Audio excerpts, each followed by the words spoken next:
Hey, Juliet, thanks for joining us. Hey, thanks for having me. You're so welcome. It's good to have you here. So it's exciting for you. Lead with Love just came out, what, a day or two ago or a couple days ago? Yep, it's been released on Bandcamp and SoundCloud and will be out by the 10th, which is the EP Party Night on Spotify and Apple Music. Very good, very good. Of course, I've heard it. I really like it. I got to say, well, you got the Cagey Elephant cover, but Reach for Me is probably my favorite song off of it. Um, but getting back to your background, you've had a fairly roundabout journey to end up in Nashville where you are now. I mean, including like Peru and things. Was Nashville kind of a destination in the back of your mind for a long time, or is it just ended up like, hey, this would be a good place to pursue music? And just, I mean, what was the situation? Well, when I was living in Jackson Hole in Wyoming a few years ago, I had met a couple people from Nashville that had kind of dropped the hint that Nashville was the place to be for music. And fast forward a few years, I was in San Diego singing backup in a Clapton Cream tribute, Hmm. and really feeling like the ceiling was right above my head as far as being able to create and nurture that kind of community. Um, and Nashville just kept kind of coming up for me. I did have in a hat basically a couple other cities. I thought about Fort Collins. I thought about Portland. I thought about New York City, and I picked Nashville. So I just bought a one-way ticket and sold a bunch of my stuff and moved here, and it really fell into place faster than anywhere else I've lived. Yeah, I lived there for about a year, long time ago, 20 years ago, but it's a neat city and it's definitely it's the LA of the 80s now for music. It really is. And you can kind of go into Yeah, pop and country, all those kind of areas there. I also felt that for having lived in a bunch of different cities, Nashville was the one place where people really include you. Mm. I haven't found a whole lot of ego here, um, where in California, even in parts of Massachusetts with the whole Berkeley crew, there's a lot of like, well, who do you know? Like, where did you go to school? Like that kind of thing. Yeah. It's much more of an inclusive vibe in Nashville. It's cool to be kind. It's cool to reach out and jam with people, and they've kind of figured it out. To keep it, you have to give it away here. So I love that aspect about Nashville, that kind of inclusive mentality. Yeah, and that could be it's hard enough to pursue that kind of thing anyway without the exclusionary tactics of negative culture anyway. Um, Right. so with your music, like when you're writing, like a song like Reach for Me, what tends to be your process? Like, is that a lyrical idea for you first, like that specific song, or is it more of a melody comes to you, or like how do you go about germinating that? It's kind of the chicken or the egg theory for me, based on song to song. Usually it will come because I'll hear a melody in my head, or I'll be playing with something on the guitar.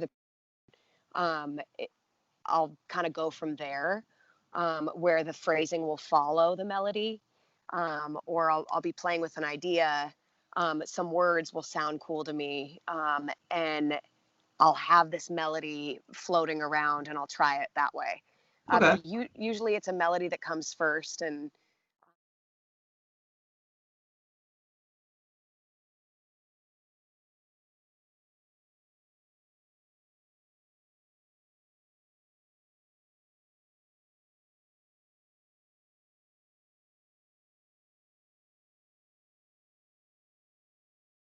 knowledge around, because I was classically trained on piano for 10 years, and I found Yeah. my mom's guitar in our attic as a little girl, and was never wanted to take lessons, still haven't, because I associated it with it being a chore because of piano. So with that, I kind of pigeonholed myself into only being able to do so much with guitar, whereas Jackson has this extensive theory knowledge, where I can sing something and he can hear where the chord is. Oh, So I'll oftentimes take what to me sounds just like this rinky dink handful of chords, and Jackson turns it into more of a symphony. He really expands it with a bridge, or with a seven chord. I don't, like just something a little bit more broad. Um, Whereas I may only be able to do so much on the guitar. He can take it to the next level, and then we pitch it to the band that way. Oftentimes, like, I will already have had something recorded, and then I present it to them, and my bandmates are skilled enough that they can hear where the notes are, or Jackson can say it's in the key of B or whatever. Right. It's just, Neat. yeah. Yeah, cool. And that's the great thing about collaboration. It's the little things that, like, oh, I wouldn't have thought to do that kind of thing. Yeah. Yeah, it's a musical chemistry I've never felt before with these guys. That's Um, I've worked with other bands where, or even in co-writes where you're like, that's not quite what I meant at all, or yeah. I don't think we're on the same page, or they can't quite hear what I can hear. So um, to hear my music played by these professionals at such a high level when it just started as a thought in my head, waiting in line at the DMV, is pretty cool for me. Definitely. Now, how are these songs recorded? Like, were you guys in a studio together? Did you book time, or was this done at home, separately? I mean, what was the story there? So actually, the EP that I just put out, Lead with Love, is recorded all. My whole band was in there, Okay. Jackson and Tank, and we did it at my producer's studio, which is an in-home studio right in his attic.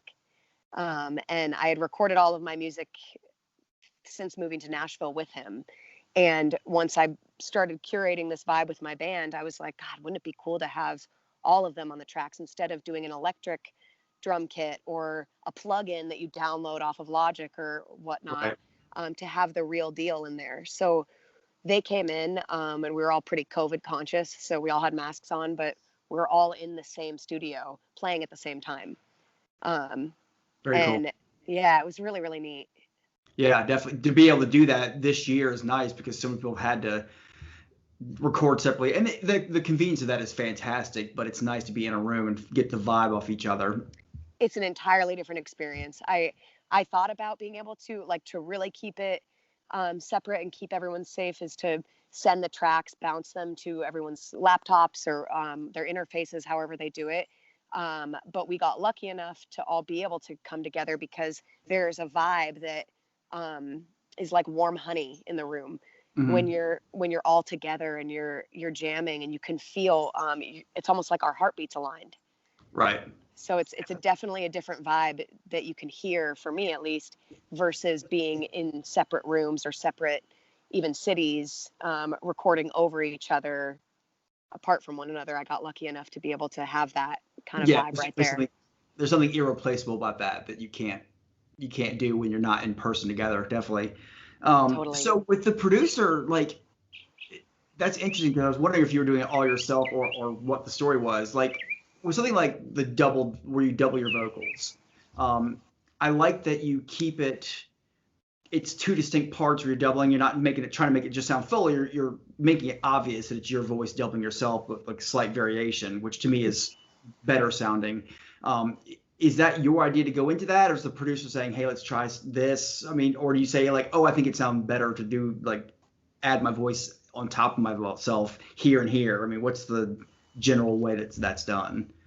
It's funny. It's kind of a group effort, similar to the band. My producer is just part of my tribe, and he gets gets my ideas. He gets my sound. He has a really creative mind himself, Hmm. and so it's a combination of both of us saying, "Hey, I think this might be good," or he would say, "Hey, I think we should try this." I my like my goal ultimately is to keep it really real. I know Hmm. that there's harmony machines out there and auto tune stuff, and that's just without throwing shade at people who use those things, it strips the realness of what I'm trying to put out. So what I do like about Pete, my producer, is that he keeps it pretty raw in Yeah. my voice, to that when it is double layered, or when I'm singing over my voice, you can still hear the imperfections, which kind of Right. gives me a thumbprint. Yeah, definitely. I like that a lot too. It doesn't sound like a processed sound. It just sounds like accompaniment. Yeah. Right.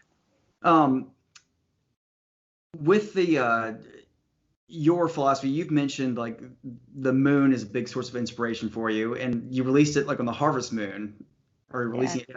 What does that? Do you do a lot of decisions based on things like that, like natural cyclical things, or like how does that impact your life musically and every day? I've always been kind of one to follow the Jiminy Cricket, so they say. Do they say that?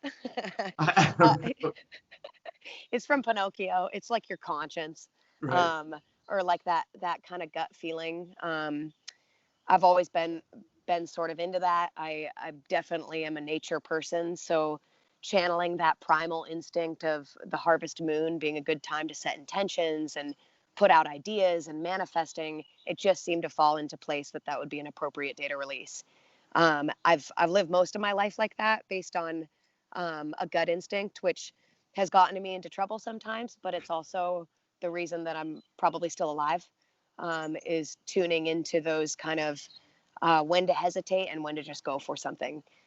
So it seemed, given everything going on in the world, it seemed to releasing on the harvest moon would be only appropriate. Sure.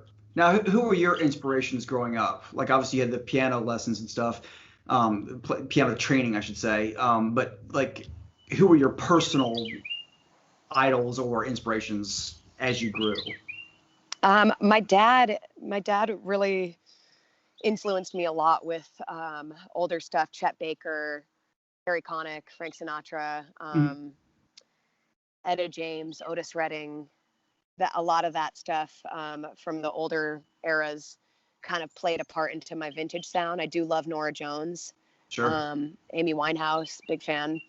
Um, so I think it was kind of bits and pieces of growing up with this influence of big band meets jazz meets blues. Right. Um, that's kind of modge podged my own sound. Yeah, and a lot of the people you mentioned, I would argue, are some of the generational voices where they were some of the more standout, unique. So, with the pandemic and everything going on, and the release of the EP, do you have plans for touring? Has that changed your plans? What are you going to do from now going forward? Well, I think after I had recorded that hour-long segment with my band on Hello TV, that was kind of the moment at which, or my jumping off moment to start planning my tour, which is ironic because that startup came about because of the pandemic. Mm, So it's kind of an interesting perspective there. They began that, and that's where I would have taken off. sure. However, given that everything is so up in the air and changing from week to week, I kind of just have to dig my heels in and be prepared for whatever's next, given it's changing so much. I would like to plan my tour. That's always kind of been a dream of mine. Um, if I were if I were to do that, I mean, I'd like to obviously have that be a thing. I just think I'm just kind of trying to wait to see what happens. I'm ready, and my Yeah. band's definitely ready. Yeah, hopefully that works. In the Hello TV spot, I saw that and it was well done. I mean, from their perspective, it was great camera angles and camera work, and it really looked professional and well done. The sound was good, so um, it's almost unknowable as far as touring. I mean, I remember ordering my first face masks from Amazon or something back in who knows March or something, and it's like your order is due in July the 1st. I'm like, oh, what do you need these in July? Well, joke's on me. Yeah. Yeah, yeah, totally. Well, hopefully the touring thing will work out, but it's just unknowable at this point how it's gonna pan out. But It's a strange time for sure. I think the gift of it, the quarantine honestly was the best thing that ever happened to me because I was able to put together an entire EP. I have two songs that I wrote up in the woods during that time that I'll be releasing this fall. I was gifted the opportunity again to record with Hello TV. So I feel like I have my ducks in a row for whatever comes next. And in the meantime, accessing that digital world is is the best I can do. sure, but you put the time to good use, so Yeah, I think so. yeah, it kind of give you some downtime from the daily rigmarole to kind of focus on the creativity. So Yeah. just gotta take it as a gift. I want to make sure for people that people can know where to check out your social media, where to get a hold of the EP, hear your stuff. I mean, where should they head to? So you can head to either Instagram, it's Juliet Hawkins Official, JulietHawkins Official. Also, I have a fan page on Facebook, just Juliet Hawkins. You can check out my music on any platform, as far as YouTube, Spotify, Apple Music, Google Play, whatever you use. It's just my name, first and last, Juliet Hawkins. Makes sense. well, well, thank you so much for joining us here, and it's a pleasure talking to you and getting to know because I love the music, and it's good to know get to some insight on how it was created and how it's going to move moving forward, hopefully.